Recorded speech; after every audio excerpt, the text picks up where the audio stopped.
Peace. I'm Jamal Robinson with 720astrology.com. Today's date is June 5th, 2023. The major event of the day is Venus ingress into Leo and immediately its opposition to Pluto at 0 degrees of Aquarius. I want to treat this aspect, though, from the standpoint of manifestation. Very popular word on the internet right now. A lot of people are really thinking and attempting and working hard towards manifesting the type of life and reality that they desire. So when we look at manifestation, we're typically thinking about addition, drawing things to ourselves, adding to.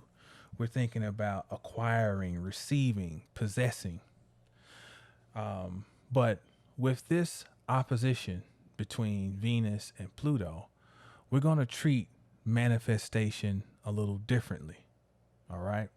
But first, the word manifestation literally means to make the hands holy.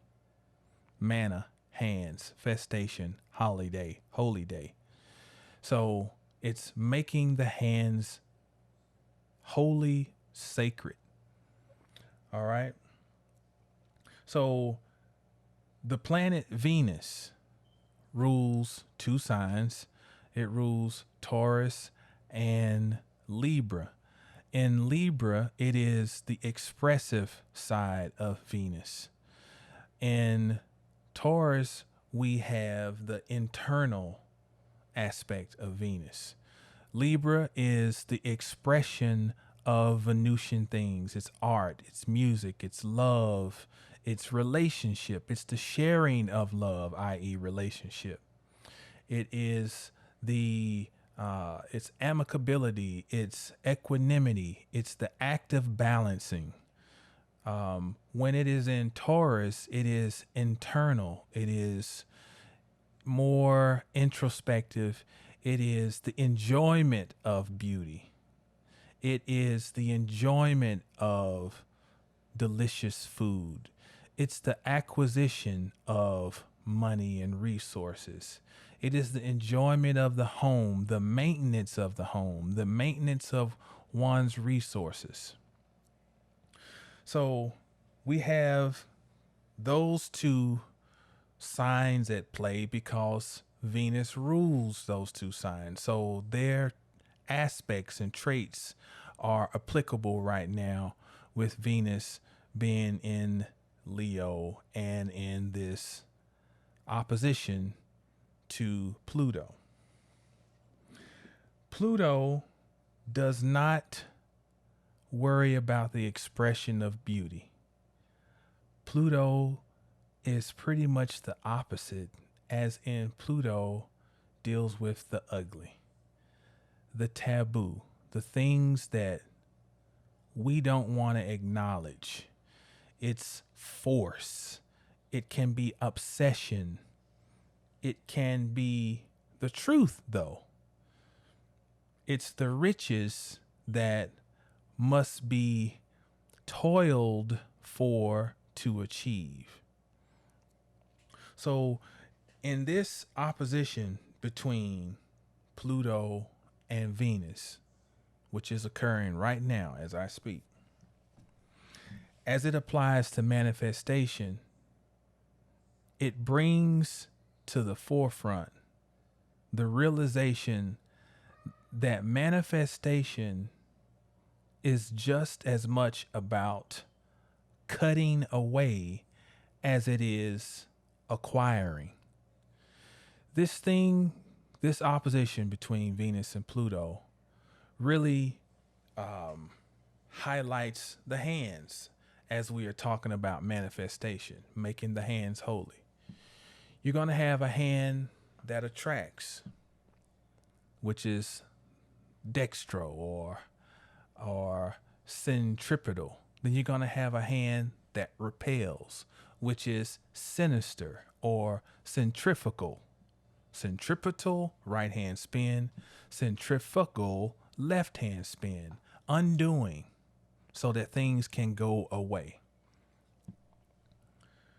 This component, this Pluto signature that is at play right now in this opposition to Venus has a Kabbalistic flavor to it. You know, on the Kabbalistic tree of life, on the front side, we have the pillar of mercy. And on that pillar, we find Jupiter, we find Venus, and then on the opposite, which is the pillar of severity, we find the malefics. We find Saturn. We find Mars. And because Pluto has been drafted into the lineup of malefics with its discovery in the early 20th century, it brings that flavor of severity into this picture when we're talking about the opposition between Venus and Pluto and how they relate to the pillar of mercy, the pillar of severity. Pluto in mythology is obsessed with finding the lover. So he goes and kidnaps Persephone, the daughter of Demeter, while she's out frolicking in the fields, and he sees this opportunity to snatch her. Out of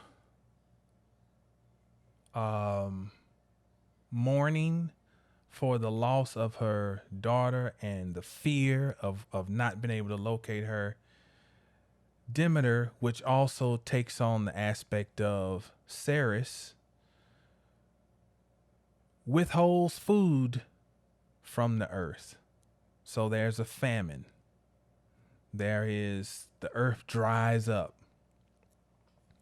And so I can't remember the different all the details, but long story short, there's an agreement struck between Pluto and Demeter that Persephone will live in the underworld for 6 months, and she will live above ground for 6 months, i.e. we have our vernal equinox and our autumnal equinox, where the sun, which in this case would be the same as Persephone, the sun must go down into the underworld for 6 months. And then at the vernal equinox, the sun triumphantly comes out of the underworld and will live above the horizon for 6 months. Pluto, in the beginning, with the obsession, causes great pain, great sorrow, fear. It has forced a severing of connection that was not desired. Ceres does not desire to let go. Ceres is a nurturing, Ceres, i.e. Demeter. I'm using those two interchangeably. Those two represent the nurturing motherly energy that wants to hold on to that child and make sure it has plenty of food to eat and love it and care for it and all of that. But Pluto introduces the reality of having to let go, having to accept loss. And I'm bringing all that up because with this opposition between Venus and Pluto and how we normally think about manifestation. Hey, I'm sorry to interrupt you. I know you're enjoying the video, but I wanted to take a moment to tell you about my new book, A Layman's Guide to Manifestation. It's an awesome read.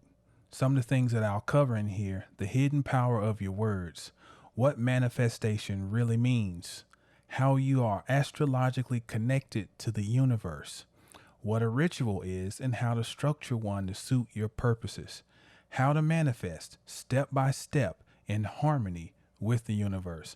This and much, much more is jam packed into this little book. Yeah, it's a little book, but it's dense, full of information. You can get your copy at 720astrology.com.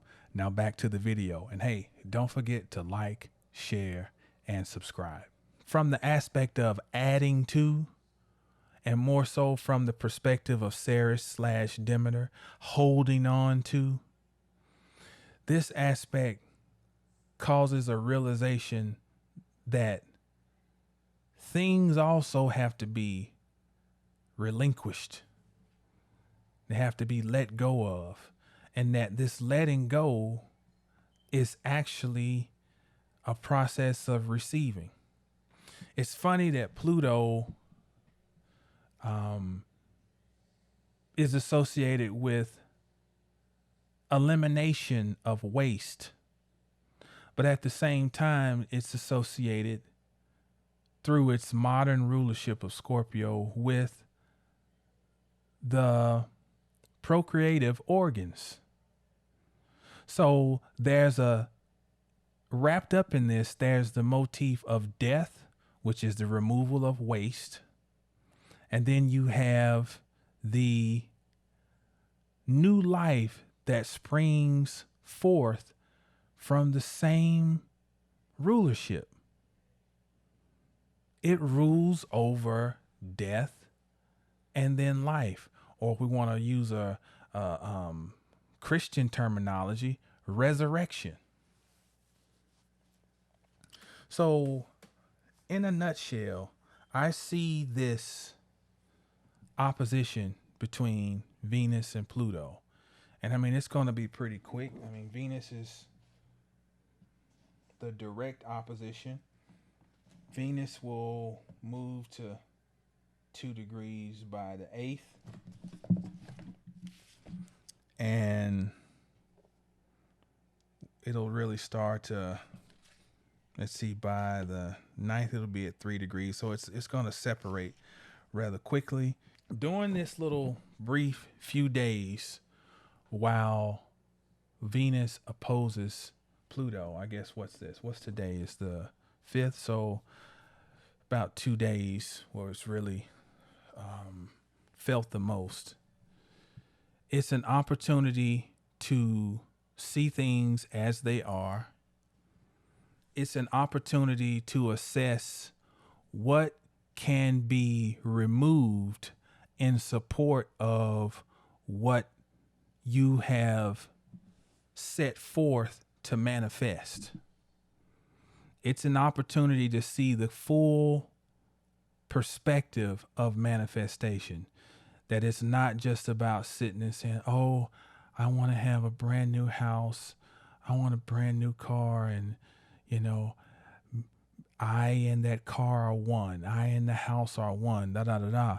But it's also an opportunity to say, okay, what am I carrying in my metaphorical stomach that needs to be removed to help propel me towards the manifested reality? As in, picture the road to achievement of the desired effect as something that must be traveled by foot. And if you've just had a huge meal and you're looking to travel to this destination, your body is having to use blood, direct so much blood to the stomach to digest its food. It's impacting your oxygen. You can't breathe as well. You feel sluggish. You're actually getting a little sick to the stomach. So there's a need for digestion and then maybe to pass this huge meal that you had. And then as you pass the waist, you then feel lighter, and more capable of achieving the desired effect. Pluto is here in this opposition to Venus to remind us of the necessity of removing dead weight, old baggage, old stuff that we're carrying that is preventing us from getting where we want to get. Severity is necessary. The severity is just as important as the mercy. It can't always be love and light. It can't always be abundance. It can't always be attracting beauty, because anything in excess can cause issue. So severity is always there to help us, if we work with it as best as we can, to strike some type of balance. A little bit of pain, a little bit of struggle as a means of refinement. Sometimes a lot of pain, sometimes a lot of struggle as a means of refining, and so that there won't be illegitimate loss when we are receiving. And I can speak to this. This is not philosophical. I had enough life experience to look back and reflect and see how what can happen when you're not ready to receive. And when you have not done the necessary things to cut away, so that when you receive, you don't run such a risk of losing prematurely. Sometimes you're not supposed to lose. You're losing because of some type of malfunction. You're losing because something didn't get digested properly. So Pluto is here to help us mature. Looking at some or a few aspects of our lives relative to where Pluto is in our chart. What house is Pluto in your chart? Directly opposing Venus. And what is Pluto looking to bring up to the surface? How is Pluto tilling the soil in preparation for growth? So that's my 2 cents on the Venus Pluto opposition that's occurring now and will be relatively strong for the next couple of days. As always, I'm available for a host of readings through my website, 720astrology.com. And until we meet again, know the stars to know yourself. Peace.